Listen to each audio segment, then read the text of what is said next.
ಲಕ್ಷ್ಮೀ ಕೋಳಿ. ನಾನು BS ಎಕ್ಸಾಮ್ನಲ್ಲಿ ಓದುತ್ತಿದ್ದೇನೆ. ನಾವು ಸ್ಥಳ ಸ್ವರೂಪ ನಕ್ಷೆಯ ಭೂ ಉಲ್ಲೇಖನ ನೋಡ್ತೀವಿ, ಅಂದರೆ ಜಿಯೋ ರೆಫರೆನ್ಸಿಂಗ್. ಇದು ಸ್ಥಳ ಸ್ವರೂಪ ನಕ್ಷೆಯನ್ನು ಪ್ರತಿನಿಧಿಸುತ್ತೆ. ಅದನ್ನು ನೋಡೋಣ ಬರ್ರಿ. QGIS ಫೈಲನ್ನು ಓಪನ್ ಮಾಡ್ಕೋಬೇಕು. ನೆಕ್ಸ್ಟ್ QGIS ಡೆಸ್ಕ್ಟಾಪ್ 3.4.2.2ನ ಡಬಲ್ ಕ್ಲಿಕ್ ಮಾಡ್ಕೋಬೇಕು.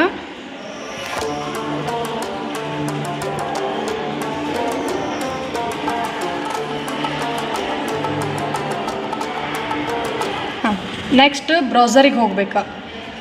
ಇಲ್ಲಿ ರಾಸ್ಟರ್ ಅಂತ ವೆಕ್ಟರ್ ರಾಸ್ಟರ್ ಅಂತ ನಮಗೆ ಬೇಕಾಗಿದ್ದು ರಾಸ್ಟರ್. ನಾವು ರಾಸ್ಟರ್ನ ಕ್ಲಿಕ್ ಮಾಡಿಕೊಂಡು ಈ ಒಂದು 3 ಡಾಟ್ಸ್ ಮೇಲೆ ಕ್ಲಿಕ್ ಮಾಡ್ಕೋಬೇಕು.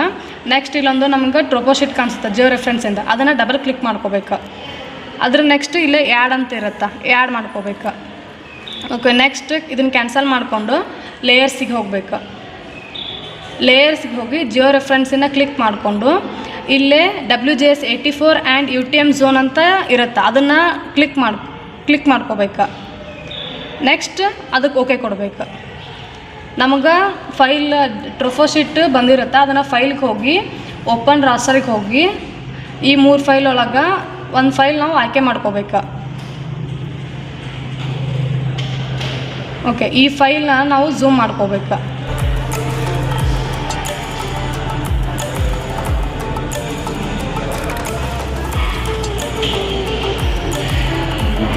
ಈ ಒಂದು ಟ್ರೋಪೋಶೀಟಿನ ಅಕ್ಷಾಂಶ ಮತ್ತು ರೇಖಾಂಶನ ನಾವು ಮೊದಲೇ ಬರೆದಿಟ್ಕೊಂಡಿರ್ಬೇಕು. ಅವನ್ನ ಇಲ್ಲೇ ತುಂಬ್ಕೊತ ಹೋಗ್ಬೇಕು ನಾವು.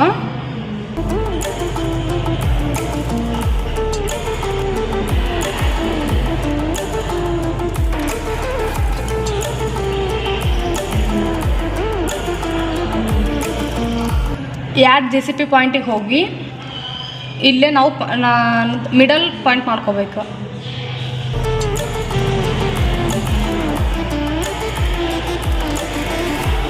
ಮಿಡಲ್ ಪಾಯಿಂಟ್ ಕೊಂಡು ನಾವು ಮೊದಲೇ ಬರೆದಿಟ್ಕೊಂಡಾಗ ಅಕ್ಷಾಂಶ ಮತ್ತು ರೇಖಾಂಶನ ತುಂಬ್ಕೊತ ಹೋಗ್ಬೇಕು. ಫಸ್ಟ್ ಸ್ಪೇಸ್ ಕೊಟ್ಟು ತುಂಬಬೇಕು.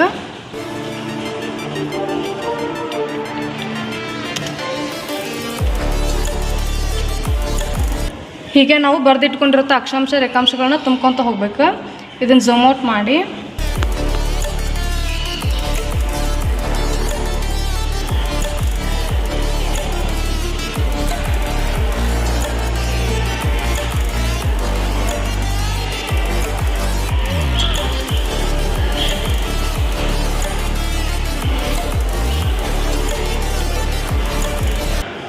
ಮತ್ತೆ ನಾವು GCP ಪಾಯಿಂಟ್ ತೊಗೊಂಡು ಪಾಯಿಂಟ್ ಮಾಡ್ಕೋಬೇಕು.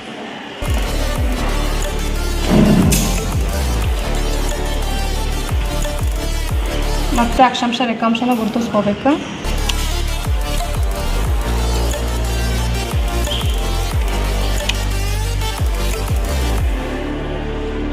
ಓಕೆ,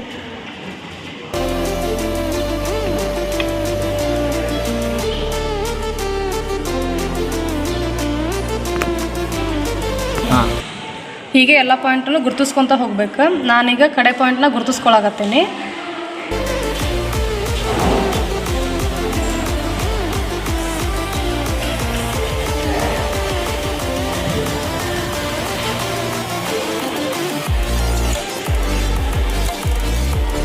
ಮತ್ತು ಅಕ್ಷಾಂಶ ರೇಖಾಂಶನೂ ಗುರುತಿಸ್ಕೋಬೇಕು.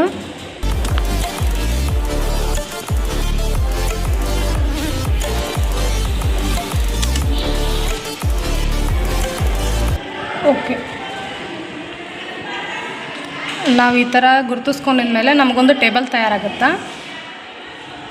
ಈ ಒಂದು ಟ್ರೋಪೋಶೀಟ್ ಇಲ್ಲೇ ರೆಡ್ ಕಲರ್ ಪಾಯಿಂಟ್ಸ್ ಎಲ್ಲ ಕಾಣಿಸ್ತಾವಲ್ಲ, ನಾವು ಇವನ್ನೆಲ್ಲ ಗುರುತಿಸ್ಕೊಂಡಿದ್ದು. ಈ ಥರ ಗುರುತಿಸ್ಕೊಂಡ್ಮೇಲೆ ಇಲ್ಲಿ ಕೆಳಗೆ ನಮ್ಗೆ ಒಂದು ಟೇಬಲ್ ಕಾಣಿಸ್ತದ. ಆ ಟೇಬಲ್ 0 ಪಾಯಿಂಟ್ ಅಂದರೆ 1ಕ್ಕಿಂತ ಕಡಿಮೆ ಇರಬೇಕು ಎಲ್ಲನೂ. ಇಲ್ಲೇ ನಮ್ಮ 1ಕ್ಕಿಂತ ಕಡಿಮೆ ಬಂದೇವೆ, ನೀವು ನೋಡ್ತಿರ್ಬೋದು. ಇಷ್ಟೇ. ನೆಕ್ಸ್ಟ್ ಇದನ್ನು ಸೇವ್ ಮಾಡ್ಕೋಬೇಕು.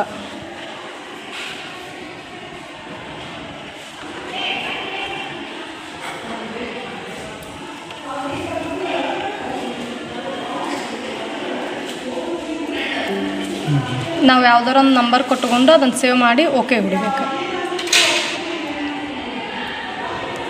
ಓಕೆ, ನೆಕ್ಸ್ಟ್ ಇಷ್ಟೇ. ನಮ್ದು ಇಷ್ಟ ಮಾಡಿದರೆ ನಮ್ಮದೊಂದು ಜಿಯೋ ರೆಫರೆನ್ಸಿಂಗ್ ಅನ್ನೋದು ತಯಾರಾಗುತ್ತೆ.